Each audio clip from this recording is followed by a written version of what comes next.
Hey guys, welcome back to Clownfish TV. This is Kneon. I am here with Geeky Sparkles. Hello. And we got a couple of Star Wars videos for you today. This is one of two. We're going to talk about what's going on in Star Wars, and it seems to be more of an indicator of a potential civil war going on at Lucasfilm. You know that thing they said was fake, wasn't happening? Well, you know what's really funny to me? We were doing Star Wars videos off and on before, and no one would watch them because everybody just didn't care. And then the Mandalorian brought back that people felt the Mandalorian was actually paying attention to what it should be, and then they had Luke show up, and now everybody and their brother cares about Star Wars again. I've been covering it, of course, the whole time on Pirates and Princesses because that's my job. But when we would put videos up, it'd be like, well, no one would watch them. It's kind of like Doctor Who now. No one watches them. Nobody watches Doctor Who. Because no one cares. They don't care. And now it's like we're back to the Star Wars again because, all this stuff's just dropping at once. And WW Pro has, I know is going to be having more information coming soon. Yeah. We already know this firsthand. So stay tuned for that. But it's just, I guess it's just heating up over there. Yeah, and it's weird. We talked about before, the worst thing that can happen to a franchise is apathy. And again, compare this to Doctor Who. We used to get hundreds of thousands of views on Doctor Who videos. Even if people were angry, they were still invested. And then it got to a point, especially with the retcon, they're like, this show is hopeless. We don't care. We're done. But now there's a glimmer of hope with Luke Skywalker coming back, spoiler, in The Mandalorian that... It's a new hope. It's a new hope. He is a new hope. And it seems to be reigniting the passion in the fan base that felt dejected by the sequel trilogy, and especially the treatment of Luke Skywalker. But we're seeing a lot of shitty treatment of fans by the people in charge over at Lucasfilm. I just think it's funny. It's like when life imitates art, we have a new hope, and the rebellion is leading a charge against the Empire all over again. Yeah. It's just with YouTube and, blogs and stuff now. Yeah, and look, it shows, if I were in charge at Disney, I would be like, oh my God, people love this Luke Skywalker thing. If we were in charge of Disney, it never would have gone this far. It never would have happened. They never would have had to have done this or whatever. But, we're seeing some really interesting attitudes from people at Disney. We're going to talk about that. Now we're starting to see some interesting attitudes from journalists who, just like it's 2017 all over again, are continuing to throw shade at fans and disparage the original trilogy, which is still the most bankable science fiction thing ever, I think, the original trilogy. Oh, yeah. And when you look at what they're selling and what they're pushing at the parks and on their shops, and it's classic Star Wars, guys. Hell, I just went and bought a flippin' original Ewok because... Ewoks are my favorite. And I bought two wristlets, and one was an Ewok and one was an R2-D2. I don't buy the new stuff. I don't have any of this new stuff, but I will buy the hell out of the classics because it's what I love. Yeah. That being said, let's move on with the video. Yeah, so before we get into it, we're going to talk about this, the lack of racial and gender sensibilities. God, in modern blockbusters. In a recent time article, like this thing is from 2016 or 2017, before we get into it, please subscribe for more pop culture news, views, and rants, guys. We're over 166,000 subs. Woo! Thank you for the support. Heading for 170. We are. I can't believe that. Oh my goodness. Yeah, That's so hoping for crazy. 200. Hoping for 200. And there's a lot of people I know that listen to us and they don't subscribe. Like a lot of people don't subscribe. Please make sure you're still subscribed because YouTube pulls some shenanigans sometimes and unsubscribes people if you haven't been very active on the videos, I think. Or if they think, I don't know, you like the wrong channels, maybe, and they'll unsubscribe you. Oh, were they looking at transparency too? Yeah. Right. So talk about that. But yeah, we're going to talk about the lack of racial and gender sensibilities in Star Wars according to Time. But first we want to point out that Ming-Na Wen, who plays Fennec in The Mandalorian, who is a diverse woman, is thanking Mark Hamill. Yeah, this is just one of her tweets. She was geeking out. She was like, talk about how she's geeking out over herself. Her opportunities, now surreal it is. Yeah. Which I don't blame you. I would be doing the same thing if I were you, honestly. But yeah, she said this is at Mark Hamill when everybody was thanking, when Mark Hamill put up about how he was so moved by everybody being excited about Luke. She said, "You and Luke have been immensely inspirational and impactful to my childhood and as an adult. To have shared a scene with you in The Mandalorian is truly one of the biggest highlights of not just my career, but my life. Thank you. You're a fan always." And I did an article because you know what? There's this bullshit narrative going around that Star Wars had to be changed because women were never accepted. Women were never part of it. Women only like Star Wars now because of Rey. And and for some reason they keep thinking you have to see, everybody has to be exactly like you for you to be to relate to any character. There was, until, we had Rose Tico, there wasn't an Asian female, relatable character supposedly in Star Wars. Right. So, but she was a big fan since her childhood. How could she be? How could she? She didn't see herself. Yeah, isn't that curious? We're having a lot of people come out of the work and say that Luke Skywalker was an inspiration to them, even though they did not see themselves in Luke. Or they might be female. Yeah. Luke was an inspiration to me. I'm not a man. Yeah, so it's amazing how that works. I mean, likewise, I'm sure Mulan probably... Oh, I love Mulan. It's one of my favorites ever. I like Ming-Na Wen anyway. Yeah, I always have, because she was the voice of the original Mulan, and she was on Agents of S.H.I.E.L.D., and I just always liked her. She need more screen time in the reboot Mulan. Well, no, I agree. Actually... No, but she's probably better off not. Yeah, I was just thinking that. Like, no. You're probably better off not. Go on, say what you're going to say. No, I was going to say that I'm sure the story of Mulan resonates even with men. Oh, to some degree. I'm sure there are men who could find her character relatable. There are female characters and superheroes, different movies that I've watched, protagonists in books that I've enjoyed, that I could relate to these characters and what they're going through, even though we were not exactly identical. Right. And you're going to narrow your options for entertainment if everybody has to be exactly like you. Especially if you're a redhead, you're totally screwed. Right. But I'm just like, it's just this lie, this bullshit lie they keep spreading that, women were never part of Star Wars, women were never fans of Star Wars. I can't tell you how many people have written messages on social media and stuff saying that they were a girl and they loved Star Wars their whole life, and that they never felt excluded, and they always felt like there was a lot of women who did. It's a little crap. And Leia, they keep, for all their Rey fun they came, I always thought it was a disservice to Leia, because Princess Leia kicked ass and took names. Yeah. I mean, she's like, she didn't let anybody, she didn't just wait around. She was out there trying to get the plans out herself. She was like, trying to, went down the garbage chute, but she was trying to get them out of there. She's never been one to sit by and just be like, oh golly gee, I'm a girl. I can't do anything because I've got boobs. Well, that brings us to our next bullshit article. This is coming from Ichibaka on Disney Star Wars. Now, his article is not bullshit. What he's talking about is. It is. Well, I'm talking about the article he's talking about. Right, which is this. Which is Time Magazine, talking about Star Wars. This is a new issue of Time Magazine talking about how Star Wars has survived for generations. But what's interesting is... It did until Disney got hold of it. Right, and Disney almost, and we're going to talk about that in another video, that Disney almost lost Star Wars by doubling, tripling down on the sequel trilogy that a lot of people didn't like, and by attacking the fans, which we're going to talk more about in this video, because they're their own worst enemy. Like Disney, Lucasfilm is the worst enemy to Star Wars right now. What's funny to me is they are so tight-fisted trying to control, if you're on their media list or whatever, trying to control your opinions, what you say, what you think. They're so busy trying to control that, this narrative. Meanwhile, they don't spend even half as much energy trying to control the people inside that are out there causing all the trouble.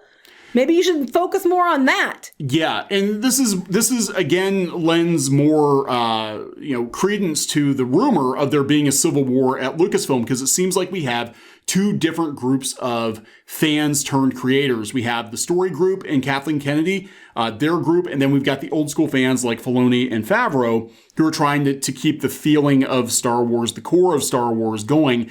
And they're definitely at odds, because it does feel like we've got dueling Star Wars going on right now. We've got, on one hand, we have the sequel trilogy, and we've got, Galaxy's Edge and High Republic and all this nonsense. And then the other hand, we have, the animated series that Filoni oversaw, and we have the Mandalorian, and respect being shown for classic characters again.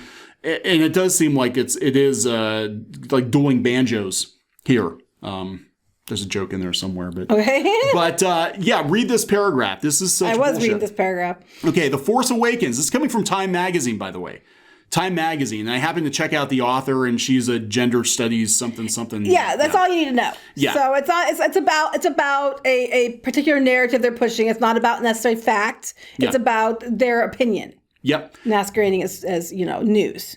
So The Force Awakens became the 4th highest grossing film of all time worldwide after it premiered in 2015, in part because it boasted one of the most diverse. No. Because it boasted one of the most diverse casts ever. No, it had nothing to do with it. Had nothing You want to know why The Force Awakens was one of the highest grossing films? It was because everybody wanted Han, Luke, and Leia back together again. They thought they were getting it. Winner, winner, chicken dinner. That's why everybody went to it. Everybody wanted that. That's what they wanted. Diverse cast, my ass. That is because everybody wanted that. And even then, people were, you didn't get into it enough to make it, about diverse cast. What was the diversity? I mean, you have Finn because he's black and Rey because she's a woman. Leia's a woman. Lando's black. Yeah, so let's bring that up. Okay, so Finn. They introduced Finn, who could have been a Luke Skywalker character to a whole new generation. Mm-hmm. They turned him into a galactic joke. At least his story was interesting. Yeah, it was an interesting story. But look, they don't mention Leia. They sidestep Leia. Oh, I know they do. They always do because it doesn't fit their narrative. It's like they step over women and minorities all the time to double down on their bullshit narrative. It represented a galactic shift for the franchise. In retrospect, 1977's A New Hope lacks the racial and gender sensibilities of modern blockbusters. Princess Leia was way ahead of the curve. Yeah. There was nothing like her on screen. And that's why I think she resonated with a lot of people, because they're like, oh, look, a woman who actually acts like a badass woman would in the real world. Well, here's the thing, too. What they don't understand is if you read the books and stuff like that, apparently the reason the Empire was bad because they didn't have the whole clone idea and stuff then. But if you look, it's all like there was all men and it was all like white men. That was a part of the problem, supposedly. Like, they wouldn't even let aliens and stuff a lot of times be a part of the Empire. And that was the problem. That was why they were fighting against it. So you're completely missing the entire point. The Empire were space Yahtzees. That was literally the point. What was going on. They didn't accept diverse alien species and diversity, and the Republic did. It's always been that way. I mean, they changed it recently by adding women when they weren't before, and they made all the stormtroopers clones, but that were diverse. But and then back in the day, the story that went with it before they added all this new stuff to it was, well, the Empire was against anything that wasn't. They were like, yeah, you said space Yahtzees. That was the point. I love this next part, though. Women didn't wield lightsabers until the prequels in the 2000s. Not true. And even then, only minor female characters had the privilege. Women didn't wield lightsabers until the prequels. Not true. If you actually had pulled your head out of your butt and were part of, the actual fandom, you'd know there was a hell of a lot of books, and there were women wield lightsabers in those books, including Mara Jade. 1993, 94, somewhere? I think it might have been earlier than that. Earlier than that, yeah. Early 90s. So, bullshit. Excuse me. That left the studio trying to tap into a lucrative audience longing for yesteryear while creating a different set of protagonists. Which could have succeeded if they had done it completely differently. Oh, God. Then here's another article in the same book. Diversity, rewinding, and rewriting the Star Wars legacy for the next generation. Basically, you mean retconning everything, which ruins what it was? They are flat out saying this is what the agenda is, guys. We want to rewrite and retcon Star Wars. This is why they took Luke out like a punk, because he was the heart and soul of Star Wars. They took him out like a punk. They made him a punk. They made him a joke in the tie-in media. If you ever wondered whether or not it was deliberate that they were trying to sabotage Luke Skywalker, to make way for a more diverse Star Wars, this is it. But the thing is Star Wars is Luke and Anakin's story. At the very core of it, it's a family drama with space aliens and ships. Well, did you read this? Star Wars has always been populated by a wide array of aliens. Yeah, diversity. But until recently, its human heroes all look strikingly similar. Han Solo, Luke Skywalker, Obi-Wan, Anakin. What about Padme? What about Leia? What about Lando? I mean, there are heroes that aren't just the white dudes. You deliberately cherry-picked only the white men for your bullshit narrative. If you're going to do this, at least be honest and fair about it. But if you did that, you would have nothing to talk about. Princess Leia, Lando Calrissian, Mace Windu. Yeah, I know. I mean, come on, Yoda. Oh, he's aliens. He doesn't count. The reason there was a bunch of aliens is that was supposed to represent diversity in a fictitious fantasy world. I think Mace Windu, I'm not exactly sure, but I think Mace and Yoda were pretty much on equal footing. They were like the leaders of the council. And you know what? These are the same people that when you had Finn, they were all determined it was going to be Mace Windu's kid. Yes, I do remember that very well. Because there's only one black family in the whole universe. This happened twice. This happened twice in Star Wars, and people were serious. I thought they were being facetious. I thought they were joking because it was kind of a joke that there weren't a whole lot of black people in the original trilogy, right? But they were actually saying that they thought Mace Windu was Lando's dad. That was the first one. Mm-hmm. And then the next one was, oh, wait, Mace Windu is Finn's dad. Because there's only one black family in Star Wars, apparently. Well, then they were having that thing with that other chick that was going to be in there. It was going to be Lando's daughter or something. I didn't even watch Rise of Skywalker, so I didn't remember what her name was. Like, I don't care. So then what's kills me about this is George Lucas made Mace Windu a complete badass who was on par with Yoda. Right. He actually seemed more in charge of the Jedi Council than Yoda did. He was going to take Palpatine out. He would have. If Anakin hadn't interfered, he would have taken Palpatine. He was strong enough to take Palpatine out. But no, again, it's only because there are only white men who are the heroes. Lie. Compare that to how they treated Finn in the sequels. Yeah, I know, right? They gave Mace Windu, they gave him a badass role. Sam Jackson wanted. They gave him his own colored lightsaber. He wanted a purple lightsaber. They made him basically in charge of all the Jedi. He almost took out Palpatine. Mm-hmm. Okay, he's that powerful. And then along comes Finn, and they turn him into a complete dumbass. But they're more Disney's Star Wars is more progressive. Right. But I think we need some fire extinguishers because someone's pants are definitely on fire.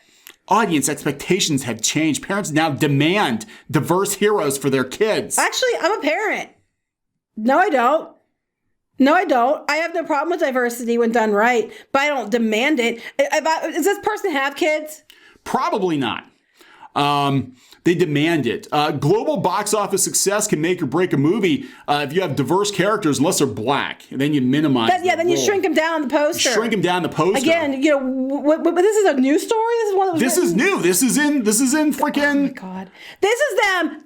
We're telling you. They're going out of the way, trying to regain control, and keep putting this narrative out. Trying to get it even more mainstream to try to reach poor people because they're just doubling down this narrative because they're losing control. They're losing power. People are calling their shit out. I love this too. Until recently, its human heroes have all looked strikingly similar. Yep. Nothing to see here. There's no diversity here at all. I love Chewbacca there. I mean, he's just like, why the hell am I wish I had my Chewie right now. I'd be like, this is who wrote it. Elena Doctorman writes about culture, society, gender, and feminism. I'm glad you looked that up because it's Chewbacca. Because the first thing I said to Kneon was, look her up and find out. I bet you money she's like some gender studies somebody. And we were right. Activist pretending to be a pop culture journalist, looking for problems. Followed by the Gina Davis Institute. Oh, for God's sake. And Young Americans for Liberty. Definitely not. Well, I don't think she'd be followed by the Gina Carano Institute. But yeah, she's the same one. I knew the name sounded familiar. She's the same one that attacked Dean Cain. She's just out there looking for attention, trying to say there's a fire when there isn't. She's literally sticking a cigarette in a garbage can to get some smoke going on a tiny little fire, screaming, "Oh, everything's on fire! Oh my God, everything's on fire! Hurry up! Look, everybody, there's a big fire!" And it's just like a little garbage can that's smoking because she threw something in it to try to cause a fire. Because we can't have this. We can't have headlines like this praising Disney for bringing back Luke Skywalker because he is the root of all evil with Star Wars. Even though he is the main character of Star Wars, he's the problem because he's the white dude. Right. I'm so tired of this stupid narrative.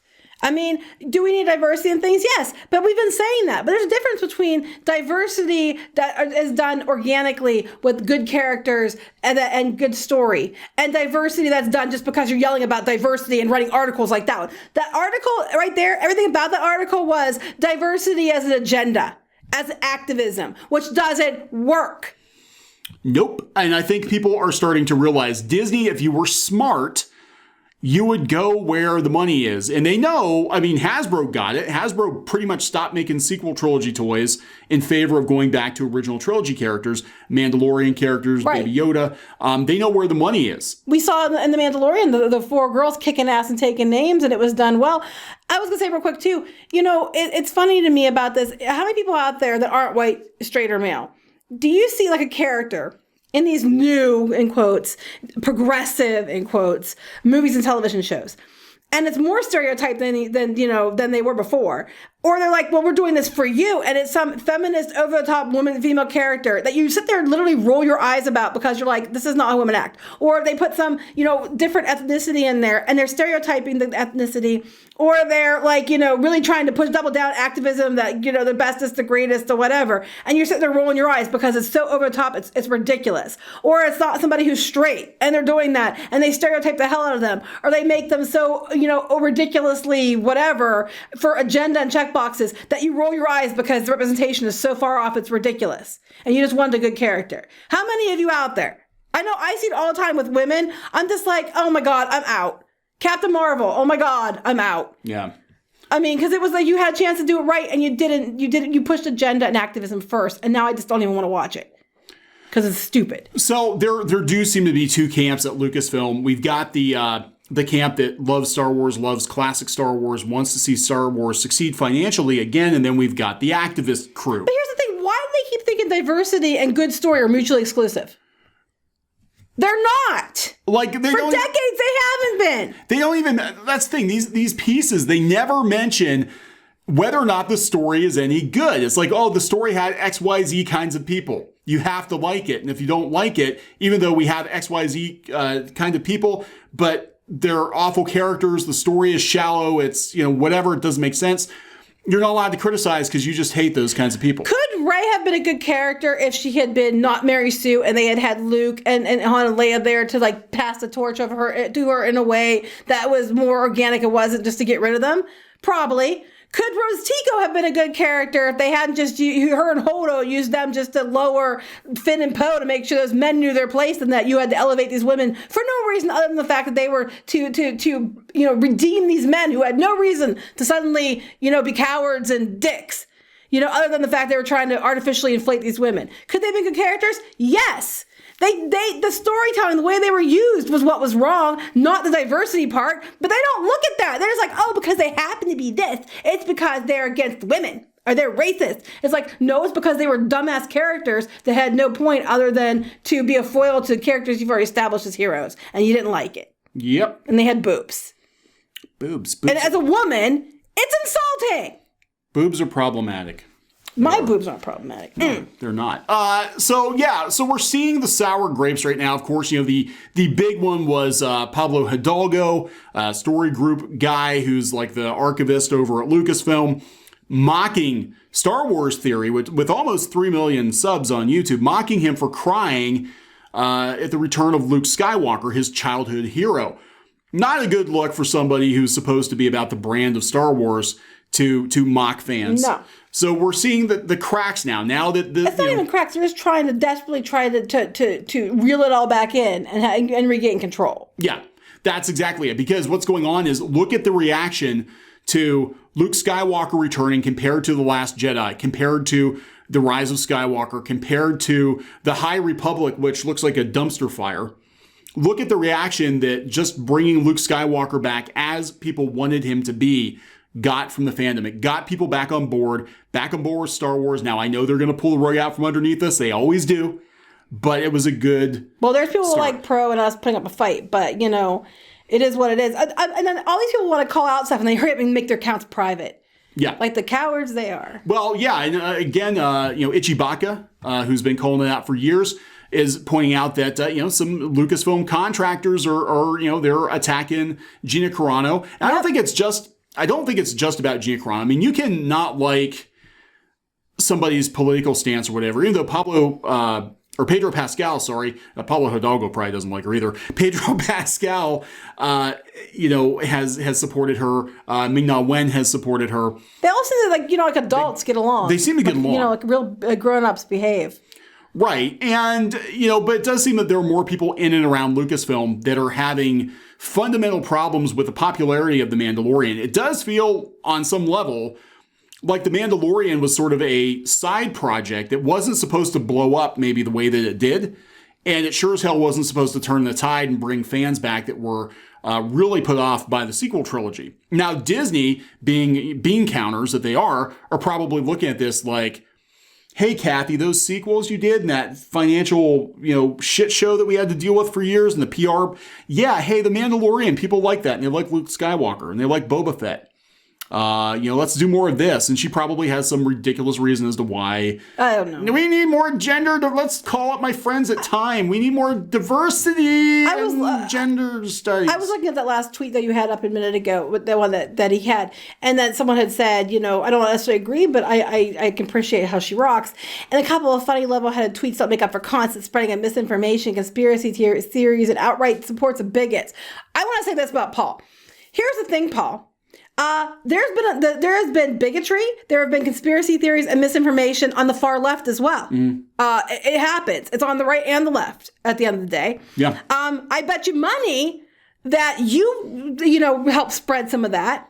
So now, because you help spread some of that, if you say something nice, we're all supposed to just accept you, because you won't accept anybody else because you can't disagree. But I guarantee you that people like Paul were spreading things that they might not have known was misinformation, conspiracy theories, or bigotry. I'm not saying that Gina Carano was. Yeah. I'm just saying for what he's claiming. For everything he's claiming is a conspiracy theory, a lie, and bigotry, I've seen the opposite that have been conspiracy theories, lies, and bigotry also being spread.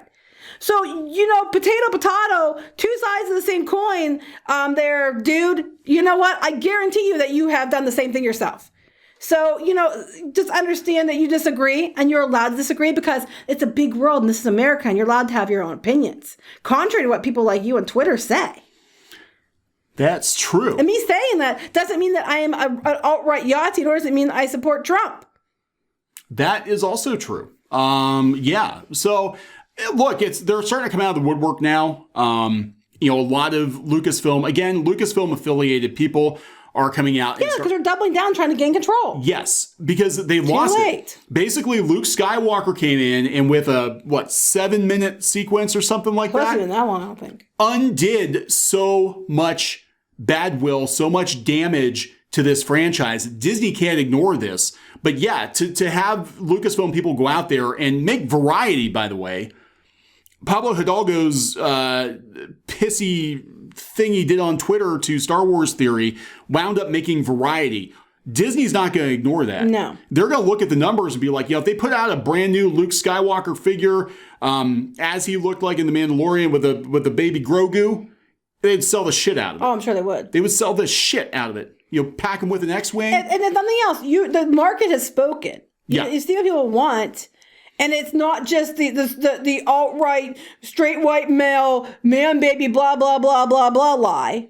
That's been blown out of the water, and it's been now this other stars in the show are blowing it out of the water. You can't slap that lie on there again. You're going to have to face the reality of the situation, which is you can't just control everything. It can't be what you want. It has to be what the fans want. It has to be what the story needs, and it has to move forward and make money. So it doesn't matter what you want to whine about and how you want to lie and how you want to go put it in Time magazine. It's a bunch of people because parents want diversity. Parents want organic, good characters that if they happen to be diverse, great. They don't want shoved down their kids' throats bullshit lies and narratives. Just do good stories with good characters. And if they happen to be diverse, that's great. I mean, that's all anybody asks for. Yeah. Do better and stop being dicks. Whether you're a woman, you still be a dick. It's going to be really hard for some of these people. They've spent years demonizing the fans, and I think Disney, maybe the blinders have fallen off at this point. They can't. You know what? I would like to hope so, but Disney's so up their own ass, I doubt it. Yeah, well, they're running out of money. They're running out of money, so maybe they will listen, because you will sell the shit out of Luke Skywalker action figures. If you bring him back, make him a hero again, give the fans all that they've wanted for the last 30-some years, and do right by the classic characters, the original trilogy characters, you'll make your money back, Disney. Oh, that's interesting. I didn't see the story yet, but it's funny that Pro mentioned that about the Tron coaster, because other people pointed out, I think it was Blog Mickey for one, was pointing out that on the list of things that they have said that they're coming out for 2021, Tron and Guardians of the Galaxy were not on them. Yeah, that's... So I knew that already and I hadn't covered it, and then he said this and that kind of, you can say what you want to say, but other people noticed that it was pulled off the list before that. So. Yep, that means that, Disney's running out of money, guys. They're going to put on a brave face. You're lying. Photo credit. Oh, That's because I put it on the picture. He went and found a picture like that. There we go. I guess we're going to wrap this one up, though. Yeah. So, yeah, check out piratesandprincesses.net. Pro's been actually writing some articles for us. He's been doing a damn good job. Yes. He does say that there's going to be a lot of new news coming out of Disney and Lucasfilm and Marvel in the coming months because there's a lot going on. They're scrambling, guys. They are scrambling. They're panicked. Panic at the Disney. They want to win. They want to make money. They need to listen to the fans. It's panic at the Mickey Mouse disco. Panic at the disco. Talk to you guys later. Bye.